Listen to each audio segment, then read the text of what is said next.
Taza suyu yüreğine yaşatır. Ayarıkta sırlarımız çekilir.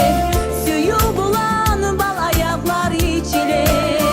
Denizleri tolkunu dayı taşıyan tali suyu var yürekte yaşayan.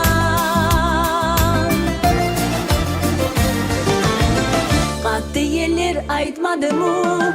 Suyu otunu yakmadı mı? Suyu hafta şıbışlayman yanın aman yanına.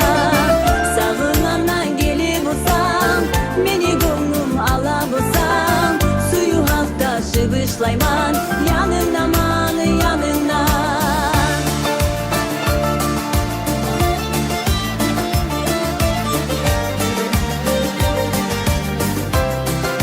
Yaşayacağız.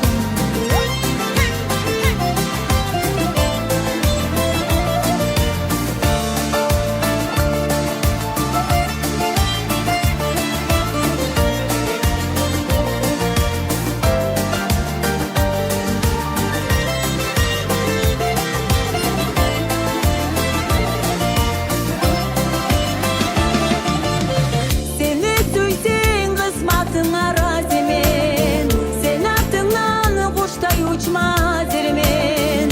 Hatirimni kaldırganın geçirmin. Karşı oturup sağa sırrımı çeçirmin. Seni meni bu yaşalda daştık. Birbirine sırlarını geri çeşmeyi biz. Yalnız iki adaşı bu dünyada. Aynı uçun ayrılığını geçmeyi biz. Katı yerler aytmadı mı? Suyu otunu yakmadı mı? Suyu hafta şıbışlayman yanın aman yanına.